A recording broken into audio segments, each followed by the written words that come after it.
श्रोता प्रेमियों, मैं राम सागर शास्त्री आप लोगों के समक्ष रखने जा रहा हूं एक प्रसंग, रावण दिग्विजय। देखिए, एक बार रावण ने सभा में बैठकर अपने परिवार को देखा, जिसमें पुत्र पौत्र और परिजनों की गिनती करना कठिन था। उसने सभी को आदेश दिया कि दूज भोजन मख होम श्राद्धा, और सब कहे जाई करो तुम बाधा।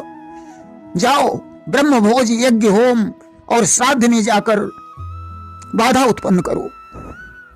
तथा अपने पुत्र मेघनाद से बोला, जाओ, जिन्हें लड़ने का अरमान हो उन्हें तुम बंदी बनाकर मेरे पास ले आओ। रावण ने स्वयं गदा हाथ में उठाई और चल पड़ा, जिसके चलने से पृथ्वी डगमगाने लगी। गर्जना से सुर रमणियों के गर्भ साफ होने लगे। सबसे पहले इसने स्वर्ग की तरफ प्रस्थान किया। आज रावण को आते हुए देखकर समस्त देवता सुमेरु पर्वत की गुफा में छुप गए। दिग्पाल भी भाग गए। रावण ने गाली गलौज किया। सभी देवता रावण की शरण में आ गए। उन्होंने कहा, मैं आपकी आज्ञा का पालन करूंगा। यहां तक लिखा है कि रवि शशि पवन वरुण धनुधारी, और अग्नि काल जम सब अधिकारी। अब तो सूर्य चंद्र पवन वरुण अग्नि काल यम आदि सब रावण के अधीन हो गए।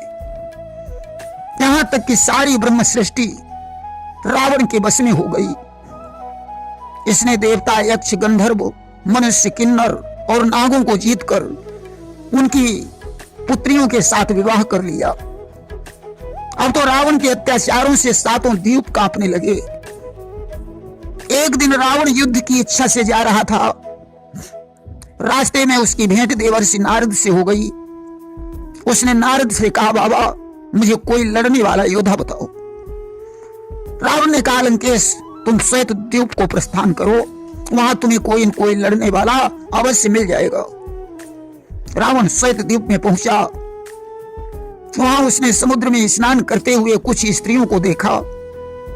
रावण ने उनसे कहा, जाकर अपने पतियों को मेरे साथ युद्ध करने के लिए भेज दो। उसी समय एक वृद्धा स्त्री ने रावण को पकड़कर आकाश की तरफ उड़ान भरी और समुद्र में डाल दिया। अब तो रावण पाताल लोक पहुंच गया। पाताल लोक में पहुंचकर इसने बल को युद्ध करने के लिए ललकारा।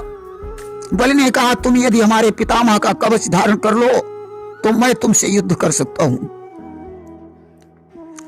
रावण कवच को नहीं उठा पाया। बल ने बच्चों को आदेश दिया, रावण को बंदी बना लो। बच्चों ने बंदी बनाकर रावण को घोड़शाला में बांधकर उसके 10 शीशों पर दीपक जलाए। आखिरकार बल को रावण पर दया आ गई और उसने रावण को छोड़ दिया। लज्जित होकर रावण उस जगह पर पहुंचा जहां वानर राज बाल भगवान के ध्यान में मग्न था। रावण ने कहा, मूर्ख बंदर, मेरे साथ युद्ध कर। आखिरकार जब रावण ने बार बार उसे डिस्टर्ब किया तो उसने रावण को पकड़कर अपनी बगल में दबा लिया और 7 समुद्रों की संध्याएं करके घर लौट आया। रावण 6 महीने बाल की बगल में दबा रहा। एक दिन बाल की स्त्री तारा को रावण पर दया आ गई। उसने रावण को छुड़वा दिया। एक दिन रावण सहस्राबाहु से युद्ध करने के लिए गया। इसने नर्मदा में स्नान किया और अपनी 20 भुजाओं को फैलाकर नर्मदा की धार को बंद कर दिया, जिससे सहस्राबाहु का नगर डूबने लगा। उसने आकर रावण को बंदी बना लिया और घुड़शाला में बांध दिया। पुलस्त को जब यह सूचना मिली तो वे जाकर रावण को छुड़ा लाए। अब तो रावण शुक्राचार्य के पास पहुंचा। उसने कहा, दैत्य गुरु, कोई उपाय बताइए, इन दिनों मेरी पराजय हो रही है। शुक्राचार्य ने कहा, तुम 2000 वर्ष तक भगवान शंकर की तपस्या करो, 500 वर्षों तक अपने सिरों को काट कर होम करो। रावण ने आज ऐसा ही किया। भगवान शंकर ने प्रकट होकर उसे करोड़ों शीश देने का वरदान दे दिया। सज्जनों, एक दिन की बात है, कुबेर की पुत्र वधू रंभा अपने पति नलकूबर के पास जा रही थी कि रंभा कुबेर की पुत्र वधू निज पति के पास जा रही थी। मन में प्रसन्नता लिए हुए मुस्काती हुई आ रही थी। रास्ते में उससे रावण मिल गया। उसने रंभा का हाथ पकड़ लिया और कहा, तुम मेरे साथ लंका चलो, मैं तुम्हें अपनी पटरानी बनाना चाहता हूं। कर पकड़ कहा दस कंधर ने, लंका तुमको ले जाऊंगा। हे चंद्रमुखी सच कहता हूं, पटरानी तुम्हें बनाऊंगा। अब तो रंभा ज्यों त्यों करके रावण से छूट कर नलकूबर के पास पहुंची और उसने रावण के अभद्र व्यवहार की चर्चा की। नलकूबर ने रावण को श्राप दे दिया कि बरियाई कोई नारी को जब तू महलों में लाएगा, बस उसी समय है दस कंधर तेरा विनाश हो जाएगा। जब तू जबरदस्ती किसी स्त्री को पकड़कर लंका में लाएगा, उसी समय तेरा विनाश हो जाएगा। सजनों, रावण ने फिर भी उस ध्वज की पुत्री वेदवती का हाथ पकड़ा। परिणाम स्वरूप वह चिता बनाकर जल गई और उसने राजा पद्माक्ष के यहाँ पद्मा के रूप में अवतार ले लिया। रावण ने उसका हरण करना चाहा, परंतु उसे चिता में अपना शरीर भस्म कर दिया। चिता से 5 मणियां निकालकर रावण पिटारी में बंद करके लंका को ले आया। पिटारी खोलते समय रावण ने मणियों की जगह पर पद्मा को देखा, तो पिटारी बंद करके इसने दूतों द्वारा उसे जनकपुर में गड़वा दिया। वहीं ग्रतसमद ब्राह्मण की यज्ञ का वर्णन मिलता है। वहीं संतों के खून को घड़े में बंद कर जनकपुर में गड़वाने का वर्णन है। जिससे जनक राज के यहाँ 12 वर्ष का अकाल पड़ा, तो राजा और रानी ने सोने का हल चलाया।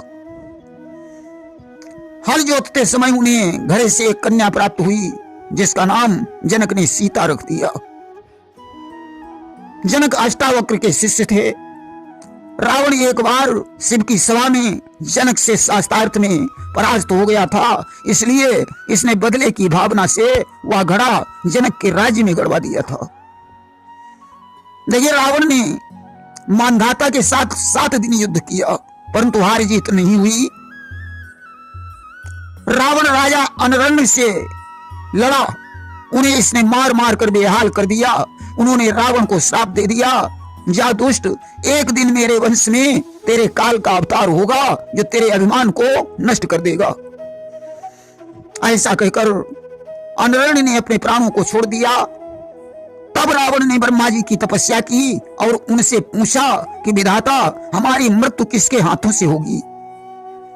ब्रह्मा ने कहा, लंकेश कि अवध माही दशरथ न पहुई हई और तिनके तनय राम कहलई हई।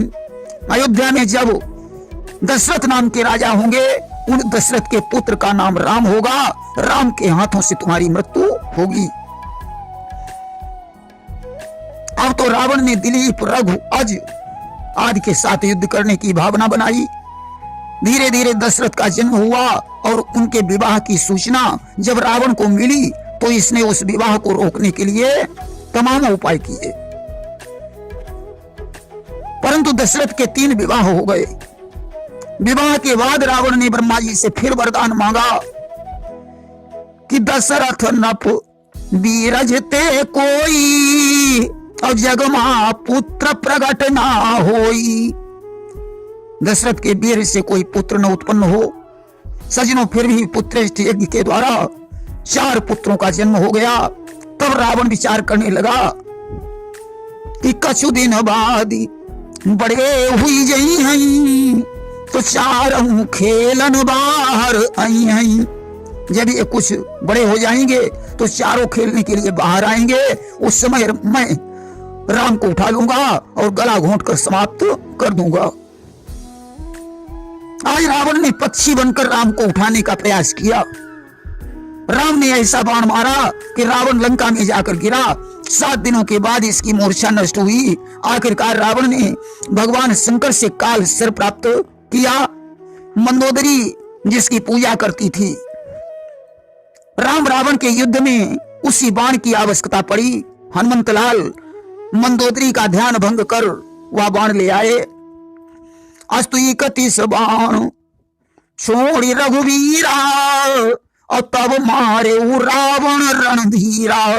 भगवान राम ने 31 बाण छोड़कर रावण का वध किया। अस्तु तमाम उपाय करने के बाद भी रावण अपनी मृत्यु को नहीं बचा सका। प्रेम से बोलिए वृंदावन बिहारी लाल की जय।